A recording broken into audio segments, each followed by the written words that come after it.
Hello friends, welcome to the new episode of my channel. আমি অরিত্র। এখন এই ভিডিওর মধ্যে আমরা কিছু লেটেস্ট আপডেটস নিয়ে কথা বলবো এবং একটা পোস্টার রিয়াকশনও দেবো। তো সব থেকে প্রথমে যে আপডেটটা দেবো সেটা হচ্ছে কিং ছবিকে কেন্দ্র করে। তো কিং ছবির মধ্যে ডেবিউ করতে চলেছে এড শেরান। ইয়েস, এড শেরানের যে গানটা রিসেন্টলি রিলিজ হয়েছে, যেটা সোশ্যাল মিডিয়াতে মারাত্মক ভাইরাল হচ্ছে, সাফায়ার। তো সেই গানটা অ্যাকচুয়ালি কিং ছবির জন্যই, এবং সেটার পাঞ্জাবি ভার্সনটা আর কি গাইবে হচ্ছে অরিজিৎ সিং। ইয়েস, এবং এড শেরান কিন্তু নিজেই সোশ্যাল মিডিয়াতে আর কি এটা মানে একটা আভাস দিয়েছেন যে শাহরুখ খানের ছবির মধ্যে সে তার গান থাকতে চলেছে আর কি। তো দেখা যাক, গানটা অলরেডি এমনিতেই ভাইরাল হয়ে গেছে, এবার দেখা যাক যখন ছবির মধ্যে থাকে সেটা কি। এবং এই মুহূর্তে এড শেরান এটার মাল্টিপল ভার্সন নাকি তৈরি করছে, এরকমই আর কি একটা আপডেট উঠে আসছে।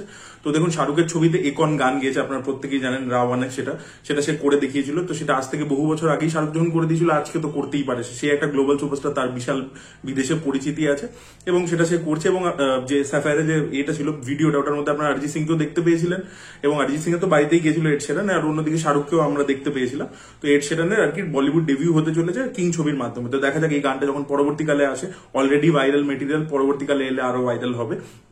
এর পরবর্তীতে আমরা যে আপডেটটা নিয়ে কথা বলবো সেটা হচ্ছে ধুরন্ধর বলে ছবিটাকে নিয়ে আদিত্য ধার এটা ডিরেক্ট করেছেন, রণবীর সিং রয়েছে, এছাড়া মাল্টি স্টার কাস্ট ছবি আর কি অনেকে রয়েছে, আলমা দেওয়ান রয়েছে, অর্জুন রামপাল রয়েছে, হিউজ স্টার কাস্ট। এই ছবির কিন্তু টিজার আসতে চলেছে রণবীর সিং এর বার্থডে উপলক্ষে, মানে 6 জুলাই এর টিজার চলে আসবে। তো দেখা যাক টিজারটা কিরকম হয়। এখন অব্দি তো লোকে বলছে ছবিটা বেশ খরচা করে বানানো হয়েছে, এবং আদিত্য ধার কিন্তু সময় নিয়ে ছবি বানান এবং ভালো ছবি বানান। দেখা যাক, আশা করবো এই টিজারটা ভালো হবে। এই ছবিটার মাধ্যমে রণবীর সিং এর কামব্যাক হবে। ছবিটা এবছর ক্রিসমাস উপলক্ষে আসতে চলেছে। এর পরবর্তীতে যে পোস্টারটা নিয়ে কথা বলবো বলছিলাম, সেটা হচ্ছে সান অফ সর্দার 2 এর পোস্টার চলে এসেছে। খুব শীঘ্রই টিজারও চলে আসবে, সেটা একটা আপডেট ভিডিওতে আপনাদেরকে জানিয়েছিলাম যে টিজারটা সেন্সর হয়ে গেছে। তো টিজারও খুব শীঘ্রই আসতে চলেছে। এই ছবিটা জুলাই মাসে রিলিজ করবে। তো এর যে পোস্টারটা এসছে, আমরা জানি অজয় দেবগন দুটো বাইকে পা দিয়ে ওই যে স্টান্টটা করেছিল ফুল আর কাঁটাতে, তো সেটা তার পরবর্তীতে বারবার রোহিত শেট্টির ছবিতেও রিক্রিয়েট হয়েছে। সান অফ সর্দারের ক্ষেত্রে ছিল দুটো ঘোড়ার পিঠে পা দিয়ে অজয় দেবগন আসছে, তো এরকম একটা সিকোয়েন্স ছিল। এবারে সেটাকে দুটো ট্যাঙ্ক করে দিয়েছে আর কি, মানে ঘোড়াটাকে বাইকটাকে রিপ্লেস করে দিয়েছে ট্যাঙ্ক দিয়ে। এবার অজয় দেবগন এই জিনিসটা পুল অফ করতে জানে, তো আমার মানে হিউমারাস হিসেবে, এবং ওই ক্যারেক্টারটাকে কন্টিনিউশন করছে। দেখুন, ফার্স্ট পার্টটা প্রথম কথা রাজামৌলির একটা ছবি ছিল মারিয়াদা দামান্না, ওটার রিমেক। আর রাজামৌলি ছবিটা অরিজিনাল নয়, ওটা বাস্টার কিটনের একটা ছবি থেকে ইয়োর হসপিটালিটি বলে ছবিটার পুরো ফ্রেম বাই ফ্রেম রিমেক ছিল আর কি। তো বেসিক্যালি ওই সাইলেন্ট ফিল্মটারই আর কি সবাই রিমেক করেছে। তো এবার দেখা যাক সেকেন্ড পার্টটা যখন করছে, ওরা একটা স্ট্যান্ড অ্যালোন ছবি করছে, মানে পুরোপুরি নতুন একটা গল্প, এটা কোনো রিমেক নয়। তো সেটা কতটা ওই ক্যারেক্টারটাকে নিয়ে কন্টিনিউ করতে পারে, কি করতে পারে, কতটা মজার স্ক্রিপ্টটা হবে, সেটাই দেখার মতো বিষয় হবে। ফার্স্ট পার্টের ডিরেক্টর, সেকেন্ড পার্টের ডিরেক্টর আলাদা। আশা করবো ভালো হবে। এবং অজয় দেবগন বুঝে গেছে সিকুয়েল ছবি ভাই চলছে, রেড 2 সাকসেসফুল হয়েছে। আশা করবো এই ছবিটাও সাকসেসফুল হবে, কারণ এই সময় বড় কোনো ছবি নেই, এবং ভালো ছবি এলে, ছবি হিট হলে হলের আর কি ভালো। তো সেই জন্য আশা করবো এই ছবিটা সাকসেসফুল হবে। দেখা যাক সেটা কি করে। এর পরবর্তী আপডেট আগে অজয় দেবগনকে নিয়ে, শয়তান 2 যে ছবিটা হচ্ছে সেটা কিন্তু ওয়াশ 2 এর রিমেক নয়। ওয়াশ 2 কিন্তু আসতে চলেছে খুব শীঘ্রই, বাট সেই ছবিটার কিন্তু রিমেক কিন্তু শয়তান 2 হবে না। শয়তান 2 কিন্তু একটা স্ট্যান্ড অ্যালোন গল্প হবে। আপনাদেরকে অলরেডি একটা আপডেট ভিডিওতে বলেছিলাম যে কোঙ্কন রিজনের আর কি ফোকলোরকে নিয়ে এক্সপ্লোর করবে এই ছবিটা, এবং একটা ইউনিভার্স তৈরি করছে, শয়তান ইউনিভার্স, যেখানে মা, সেই ছবিটাও এই ইউনিভার্সিটি পার্ট হবে।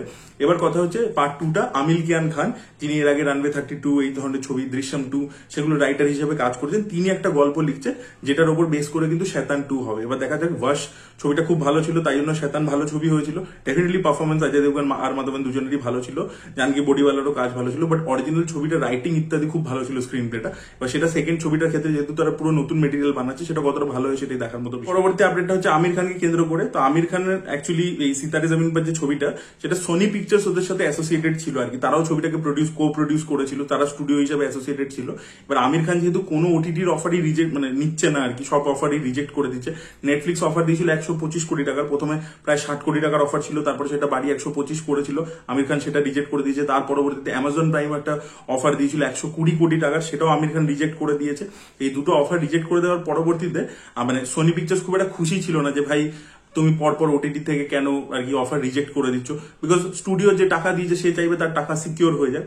তো সেখানে আমির খান আরো 30 কোটি টাকা, যেটা সোনি পিকচার্স আর কি ইনভেস্ট করেছিল এই ছবিটার মধ্যে, সেটা তাকে ফেরত দিয়ে দিয়েছে, এবং পুরো রাইটসটা আর কি আমির খানই কিনে নিচ্ছে। মানে সিতারে জমিন পরের সোল ওনার হচ্ছে এখন আমির খান, সেই আর কি একা প্রডিউসার, সোল প্রডিউসার। ছবি যদি লাভ করে তার লাভ, যদি ক্ষতি হয়, যদি লস হয় তাহলে পুরোপুরি তারই লস।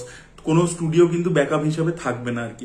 এবং আমির খান প্রচুর শোজ লাগিয়েছে, ওয়াইড একটা রিলিজ করছে, সেই রিলিজ স্ট্র্যাটেজি সম্পর্কে কালকে একটা ভিডিওতে বলছিলাম। বাট এখনো অব্দি কিন্তু কোনো শো কিন্তু একেবারে মানে যে খুব ভালো অ্যাডভান্স বুকিং দেখাচ্ছে সেটা কিন্তু হচ্ছে না। তো দেখা যাক আর কি আলটিমেটলি ছবিটা চলে কি চলে না। ফ্রেম বাই ফ্রেম রিমেক, সেটা নিয়ে একটা নেগেটিভিটি আছে। এবং এই ধরনের ছবি এখন লোকে বড় ছবি না হলে হলে গিয়ে সেইভাবে দেখছে না, তো সেটা কতটা ইম্প্যাক্ট ফেলে সেটাই দেখার মতো বিষয় হবে। পরবর্তী আপডেট হচ্ছে নানিকে কেন্দ্র করে। তো নানি হাই নানা বলে ছবিটা করেছিল, তো সেই ছবির যে পরিচালক সৌরভ, তো তার সাথে আবারও একটা ডিসকাশন হয়েছে স্টোরি নিয়ে। ইয়েস, মানে ডিরেক্টর আর কি একটা গল্প পিচ করেছে নানিকে, যেটা নানির বেশ পছন্দ হয়েছে। সে পুরো স্ক্রিপ্ট ডেভেলপ করতে বলেছে, এবার দেখা যাক সবকিছু ব্যাটে বলে হয় কিনা। যদি হয়ে যায় তাহলে হাই নানার ডিরেক্টর মানে এই কম্বোটা, এই একটা ডিরেক্টর কম্বোটা আমরা আবারও দেখতে পেতে চলেছি।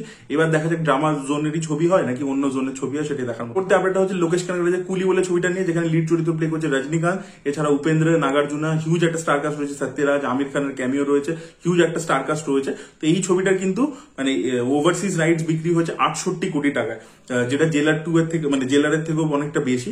এখন অব্দি হাইয়েস্ট হচ্ছে জননায়কের ক্ষেত্রে, যেটা 75 কোটি টাকায় বিক্রি হয়েছে ওভারসিজ রাইট। বাট কুলি রাইটস বিক্রি হচ্ছে 68 কোটি টাকায়। এটা যদি ওয়ার 2 এর সাথে ক্ল্যাশ না করতো তাহলে আরো বেশি টাকায় আর কি বিক্রি হতো, এরকমই লোকে অনুমান করছে। তো দেখা যাক ছবিটা কিরকম পারফর্ম করে। এর পরবর্তী আপডেটটা হচ্ছে কুবেরাকে কেন্দ্র করে, মানে রজনীকান্তের জামাই ধানুষের কথা বলছি। তো তার এই ছবিটার যে টাকায় আর কি থিয়েট্রিক্যাল রাইটস বিক্রি হয়েছে, ছবিটাকে হিট ট্যাগ পেতে গেলে 66 কোটি টাকা শেয়ার কালেকশন করতে হবে, মানে 120 কোটি টাকার উপরে ওয়ার্ল্ড ওয়াইড বক্স অফিসে কালেকশন করতে হবে, তবে গিয়ে ছবিটা হিট ট্যাগ পাবে। পরবর্তী আপডেটটা হচ্ছে পেদ্দিকে কেন্দ্র করে। তো দিব্যেন্দু তার জন্মদিন উপলক্ষে মেকার্সরা আর কি তার একটা পোস্টার রিলিজ করেছে। তো এই ছবির মধ্যে সে অ্যান্টাগনিস্ট হিসেবে থাকতে চলেছে। আপনারা অলরেডি রামচরণের একটা টিজার দেখেছিলেন পেদ্দি ছবি রিসেন্টলি আপনাদেরকে আপডেট দিয়েছিলাম, ট্রেনের মধ্যে অ্যাকশন সিকোয়েন্স শুট হচ্ছে। এবার দিব্যেন্দু যে লুকটা সামনে এসছে, সেখানে তাকে আমরা একটা রাগেড লুকে দেখতে পাচ্ছি। ওই গ্রামেরই একটা ক্যারেক্টার হবে, সেরকমই ড্রেস আমরা দেখতে পাচ্ছি, খুব লাগছে। এরকম ক্যারেক্টার দিব্যেন্দু আগে প্লে করেনি, সে একটু আরবান সেন্ট্রিক ক্যারেক্টার করছে, একমাত্র মির্জাপুরে গ্যাংস্টার করেছিল। এবার হচ্ছে আমরা দেখতে পাচ্ছিলাম রামচরণ ব্যাটসম্যানের চরিত্র করছে, মানে সে ব্যাটিং ভালো করে। অন্যদিকে দিব্যেন্দুকে দেখা যাচ্ছে সে বোলিং ভালো করে, মানে তাকে বল নিয়েই দেখিয়েছে আর কি, মানে তার ক্যারেক্টারটা বোলারের হতে চলেছে। তো দেখা যাক ছবিটার মধ্যে স্পোর্টস ড্রামার একটা অ্যাঙ্গেল আছে, তার সাথে রুটেড কালচার, অ্যাকশন ইত্যাদি সবকিছুই থাকতে চলেছে। তো দেখা যাক ছবিটা কিরকম হয়। পরবর্তী আপডেটটা হচ্ছে মালায়ালাম ডিরেক্টর মহেশ নারায়ণকে কেন্দ্র করে। তো ইনি একটা ছবি তৈরি করছেন, যে ছবিটার নাম হতে চলেছে পেট্রিয়ট বলে। এবং এই ছবির মধ্যে আমরা মেমোটি, মোহনলাল এবং ফাহাদ ফাজিল এই তিনজনকে দেখতে পাবো। তো হিউজ একটা স্টারকাস্ট রয়েছে। ছবি শুটিং রিসেন্টলি শ্রীলঙ্কাতে হচ্ছিল, সেই শিডিউলটা কমপ্লিট হয়ে গেছে। দেখা যাক ছবিটা রিলিজ করলে বক্স অফিসে কতটা সফল হয়। মহেশ নারায়ণ ভালো ডিরেক্টর, এর আগে মালিকের মতো ছবি সে করেছে। দেখা যাক এই ছবিটা কিরকম করে এবং হিউজ এই স্টারকাস্টটাকে হ্যান্ডেল করতে পারে কিনা, প্রত্যেককে প্রপার স্পেস দিতে পারে কিনা। ভিডিওর পরবর্তী আপডেটটা হচ্ছে AK-64 কে কেন্দ্র করে, মানে অজিত কুমারের 64th ফিল্ম, যেটা ডিরেক্ট করছে আদিক রবিচন্দ্রন এবং ওয়েলস ইন্টারন্যাশনাল ছবিটাকে প্রডিউস করছে। ছবির মধ্যে আমরা হিরোইন হিসেবে দেখতে পাবো শ্রীনিধি শেট্টিকে, যাকে আপনারা রিসেন্টলি হিট 3 তে দেখেছেন, তার আগে KGF এ দেখেছিলেন। তো সে এখানে নায়িকা হিসেবে থাকতে চলেছে। তো শোনা যাচ্ছে আদিক রবিচন্দ্রন এই ছবিতে একটা ইম্পর্টেন্ট ক্যারেক্টারের জন্য মোহনলালকে অ্যাপ্রোচ করেছে। মোহনলাল কিন্তু বিজয়ের সাথে স্ক্রিন শেয়ার করেছেন, অজিতের সাথে কখনো করেনি। তো এই ছবিতে যদি তিনি রাজি হয়ে যান, তাহলে ফার্স্ট টাইম আমরা অজিত কুমার এবং মোহনলালকে স্ক্রিন শেয়ার করতে দেখতে পাবো। ভিডিওর লাস্ট আপডেটটা আগেন মোহনলালকে কেন্দ্র করে। তো গুড নাইট বলে যে তামিল ছবিটা ছিল, তার যে ডিরেক্টর বিনায়কন, সে একটা ছবি করতে চলেছে শিবকার্তিকেয়কে নিয়ে, যে ছবি শুটিং শুরু হয়ে যাবে জুলাই কিংবা অগস্ট থেকে। সেই ছবির মধ্যে একটা ইম্পর্টেন্ট ক্যারেক্টারের জন্য মোহনলালকে অ্যাপ্রোচ করা হয়েছে এবং তিনি হ্যাঁ করে দিয়েছেন, তিনিও এই ছবির পার্ট। তো শিবকার্তিক এবং মোহনলালকে আমরা স্ক্রিন শেয়ার করতে দেখতে পাবো একসাথে। So this were the update guys. আপনাদের কি বক্তব্য অবশ্যই কমেন্টে জানাবেন। এই ভিডিওটা ভালো লেগে থাকলে লাইক করুন, শেয়ার করুন, চ্যানেলকে সাবস্ক্রাইব করতে ভুলবেন না। বাই।